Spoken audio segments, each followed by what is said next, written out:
Hello friends, good morning. Welcome back to my channel. कैसे हैं आप सब? आई होप आप सब लोग अपने घर में बिल्कुल अच्छे होंगे। और अगर आप मेरे चैनल पे नए हैं और अभी तक आपने मेरा चैनल सब्सक्राइब नहीं किया है तो सबसे पहले आप जाके मेरा चैनल सब्सक्राइब कर लीजिए। और अभी हो रहा है सुबह का समय और मैं अपना काम कर रही हूँ।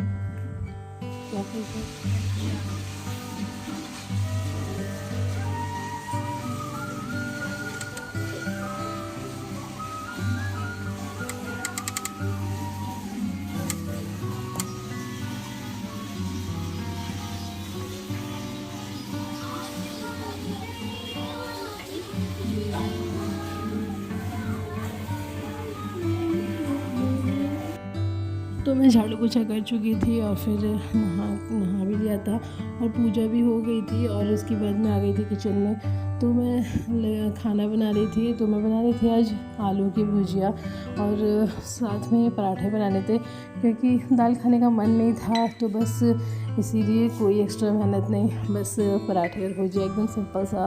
और जल्दी तो नहीं बनता है पराठे मुझसे, मतलब सिंपल सा खाना एकदम बना दिया था। तो सब्जी हो रही थी और इधर मैं आटा लगा रही थी।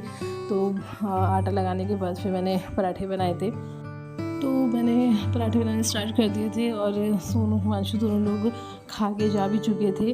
और उसके बाद फिर मैं पापा का नाश्ता निकाल रही थी। तो बस अब मैं पापा के लिए ही बना रही थी। और रिद्धू की छुट्टी चल रही है आजकल, तो रिद्धू घर पे ही रहता है। तो सुबह का मुझे थोड़ा टेंशन नहीं रहता है कि सुबह उठना है और रिद्धू को रेडी करके भेजना है, तो ये टेंशन नहीं है। और बस अब सब लोग का मतलब आधे लोग खा चुके हैं और ये मैं लास्ट में थोड़ा सा आटा अलग से गूँथ रही हूँ क्योंकि ये मैं टफ़ी के लिए बना रही थी। टफ़ी के लिए थोड़ी सी मोटी सी रोटी बना देती हूँ। उससे क्या होता है कि उसका पेट भी भर जाता है और थोड़ा सा अच्छे से मतलब हो भी जाता है, थोड़ा हैवी सा हो जाता है। तो बस उसके लिए बना दिया था। उसके बाद मैंने प्लेटफॉर्म पोंछ दिया था, गैस पोंछ दी थी।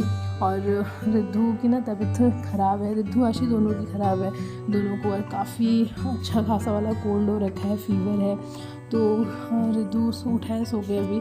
तो उसको दूध चाहिए रहता है। तो मैंने उसको फिर उसके लिए मैंने हल्दी का दूध बनाया है। तो उसको मैंने हल्दी का दूध बॉईल करके वो दिया था उसको थोड़ा सा, क्योंकि अब दूध तो उसको नॉर्मल दे नहीं सकते, वो उसको नुकसान करेगा। इसीलिए उसके लिए मैंने हल्दी का दूध रेडी किया था। और इधर दूसरी तरफ मैं बना रही थी चाय गोलू के लिए। तो गोलू, मैं, मम्मी, हम पापा, हम सब लोग के लिए। तो बस सबके लिए अभी मैं चाय बना रही थी।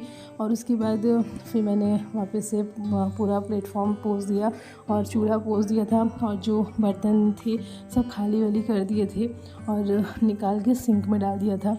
उसके बाद फिर कपड़े थे धुलने के लिए।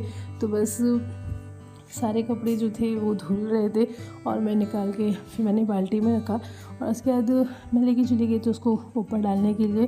कपड़े दिन भर धुलते रहते हैं, दिन भर सूखते रहते हैं, दिन भर ऊपर से आते रहते हैं। ये पूरे दिन का रूटीन रहता है। और फिर मैं कपड़े डाल के आई। उसके बाद बर्तन धोने लग गई थी।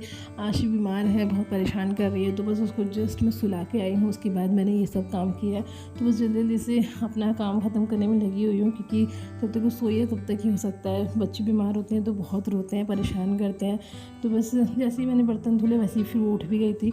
और अब मैं बना रही थी चाय क्योंकि मम्मी पापा को बाहर जाना था। आज वो लोग जा रहे थे मामा के घर। तो बस उन्हीं लोग को चाय बना के दे रही थी। और फिर हिमांशु भी तब तक आ गया था और मैंने उससे फ़ोन करके समोसे मंगवाए थे क्योंकि मतलब अभी शाम हो रही थी हल्की फुल्की सी और भूख भी लग गई थी थोड़ी बहुत। तो बस सबके लिए समोसे मंगवाए थे और साथ में चाय सर्व की थी। तो अभी बज रहा था 4 और मम्मी पापा रेडी हो गए थे निकलने के लिए। तो बस उन लोग को मैंने चाय नाश्ता करवाया और फिर वो लोग जाने के लिए तैयार थे। बाय कर दो, मोबाइल लियो अपना। Bye bye.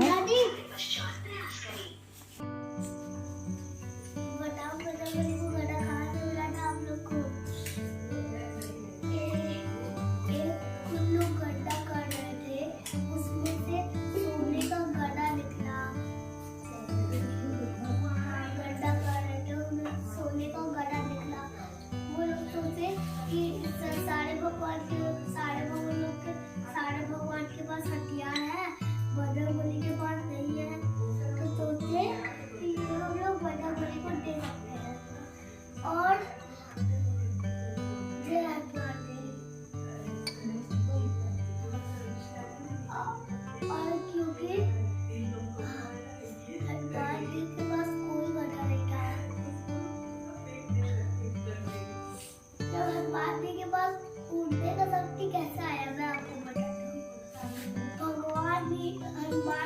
हनुमान जी ने सूरज खा लिया था।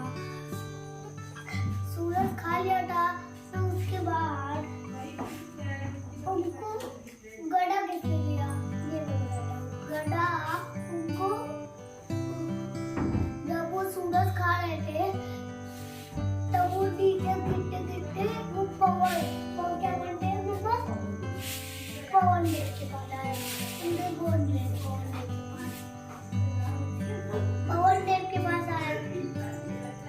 फिर कृष्ण भगवान को थे तो ऐसे राम जी की तरह लक्ष्मण थे, कोई तो थे, नाम उनका किसी को नहीं पता।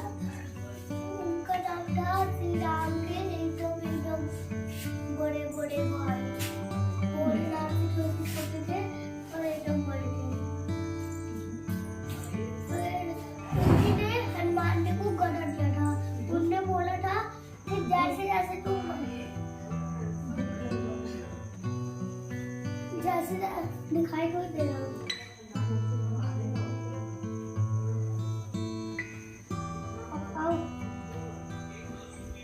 तो उन्होंने बोला कि जितने जितने आप बड़े होंगे उतना उतना ये गधा बड़ा होता रहेगा। जय हनुमान।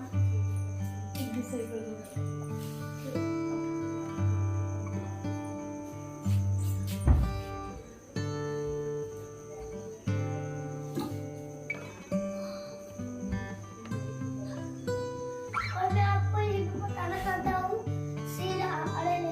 लक्ष्मण जी को, लक्ष्मण जी के बड़े भाई का नाम क्या है? तो श्री राम और लक्ष्मण जी को कहाँ से तलवार मिला था? सारे भगवान को मैं बताता हूँ क्या कहाँ से मिला था। तो श्री राम के पास श्री राम कैसे उनके पास तलवार आया?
उस जमाने में ना रिफाइल थी ना कुछ भी नहीं था। उस जमाने में मिसाइल भी नहीं थी, गन भी नहीं थी, कुछ भी नहीं था। बस सुपर पावर्स थी। हाँ, सुपर पावर्स थी। सुपर पावर्स थी, बस यही सब था। और उस जमाने में कुछ भी नहीं था। ठीक है, थैंक यू इतना मुझे बताने के लिए, मुझे एकदम नहीं पता था। और भोलेनाथ के पास क्या, वो कैसे आया बताते हैं। सांप, वो आया एक दिन भोलेनाथ के रास्ते पे। कौन आया? सांप। अच्छा। आया तो सांप जी ने बोला भोलेनाथ को कि मेरा जहाँ मैं दिखाई देता हूँ वहाँ सब लोग मुझे मार देते हैं, कि मैं सबको काट दूंगा, मार दूंगा, सब लोग को ये लगता है। पर जो भोलेनाथ थे, भोलेनाथ ने बोला, उनको उठाया, सांप को उठाया भोलेनाथ जी ने, और फिर बोला, गले में डाल के बोला कि अब तुम्हें कोई भी नहीं परेशान करेगा, अब तुम्हें कोई भी नहीं मारेगा। इतनी सारी बातें आपको कैसे पता चल गई? कुछ शिव जी को और भोलेनाथ जी को। एक ही है दोनों। शिव जी। हाँ वही तो शिव जी बोलते हैं, नहीं तो भोलेनाथ बोलते हैं, नहीं तो महादेव बोलते हैं। शंकर जी को बोलते हैं। हाँ। शंकर जी को कैसे वो मिला जो ऐसे होता है, ऐसे ऐसे होता है ऐसे। तो मम्मी पापा जा चुके थे और फिर उसके बाद उन लोग के जाने के बाद घर बहुत खाली खाली सा लग रहा था। और फिर मैं लग पड़ी थी सफाई करने के लिए, क्योंकि होता है ना, मतलब कहीं जाना होता है तो सबसे पहले घर ही गंदा होता है। तो बस थोड़ा सा घर गंदा हो गया था तो वही साफ़ कर रहे थे। और रिद्धू बहुत सारी मुझे ज्ञान की बातें बता रहा था। मतलब मुझे भी अच्छा लगा कि उसको कुछ तो नॉलेज है आ रही है। बस हम लोगों ने देखा ही आप लोगों ने कि हम लोगों ने कितनी सारी बात की, उसने मुझे कितना कुछ बताया। फिर उसके बाद आ गए थे किचन में। तो बस गोलू और मैं मिलके जल्दी खाना बना रहे थे, क्योंकि आशी बहुत रो रही थी, बहुत परेशान कर रही थी। और आशी की वजह से थोड़ा टाइम वेस्ट हो रहा था, मतलब बैठे हुए थे उसको लेकर। तो बस सोचा फटाफट किया जाए, तो गोलू चॉपिंग करने लगी और मैं दूसरी तरफ बनाने लगी खाना। तो मैं बना रही थी पनीर की सब्ज़ी। तो मैंने उसको सबसे पहले मैरिनेट करके मतलब उसको सेक लिया था पनीर को। और इधर गोलू ने आशी को ले लिया था, पर आशी किसी के पास रुकी नहीं रही थी, सिर्फ रोई जा रही थी। और मैं फटाफट खाना बनाने में लग गई थी। आशी इतना रो रही थी कि मुझे घबराहट हो रही थी। मतलब होता है ना, बच्चे रोते तो घबराहट सी होने लगती है, तो बस वही घबराहट सी हो रही थी। और मैं क्या बना रही थी मुझे भी नहीं समझ में आ रहा था। आंटी का बंद बस बन रहा था उल्टा सीधा। तो बस मैंने फटाफट से पनीर की सब्ज़ी बनाई और दूसरी तरफ मैंने रिद्धू के लिए सब्ज़ी बनने लग दी थी। और हिमांशु भी जस्ट अभी ऑफिस से आ गया था।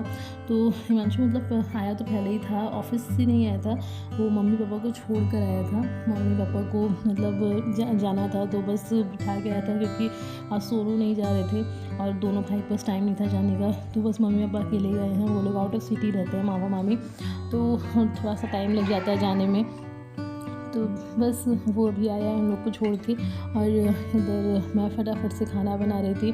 तो मतलब कुछ भी है, टाइम तो लगता है कि खाना बनाने में, पर आशी इतना परेशान कर रही थी कि बस मैंने रिद्धू की सब्ज़ी बनाई और हम लोग की सब्ज़ी बनाई। और उसके बाद मतलब सब्ज़ी बना ली थी। फिर मुझे लगा कहीं आशी को भूख तो नहीं लगी है, तो मैंने उसके लिए सैलेड बनाया। फिर मुझे लगा कि खिलाया भी उसको, पर उसने बिल्कुल भी नहीं खाया, कुछ भी नहीं खाया है उसने सुबह से। तो वैसी पड़ी हुई है, क्योंकि उसको कुछ अच्छा ही नहीं लग रहा है। और उसके बाद बस मैं सब्ज़ी बना के चली गई थी। फिर पूड़ी गोलू ने बनाई थी और टमाटर की चटनी भी गोलू ने ही बनाई थी। फिर उसको मैं सुला कर वापस आई, तो मैंने पुलाव बनाया। और फिर जल्दी जल्दी से खाना खा ही रहे थे हम लोग कि वो वापस से उठ गई। तो मतलब चिड़चिड़ कर रही है। क्या हुआ आशी? आशी आशी डैडी को देख के शॉक क्यों हो गई हो? आशी ऐसे क्यों देख रही हो? ए क्या हुआ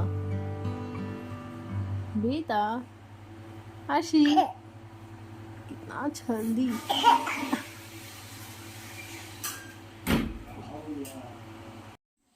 अपना व्लॉग मैं यहीं पे ख़त्म करती हूँ।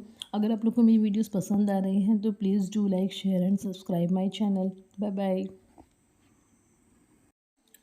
और ये आधी रात का वीडियो है। मतलब आशी सो ही नहीं रही है रात भर, एकदम बहुत ज़्यादा परेशान है अपनी कोल्ड से। और फीवर भी उसको काफ़ी अच्छा खासा हो रहा है। तो कल मैं इसको लेके जाऊँगी डॉक्टर के यहाँ पे। तो बस एकदम साइलेंट सी हो गई है, फेस आप देख रहे हैं, इसका फेस एकदम उतर चुका है, एकदम बीमार सी पड़ी हुई है मेरी बेटी।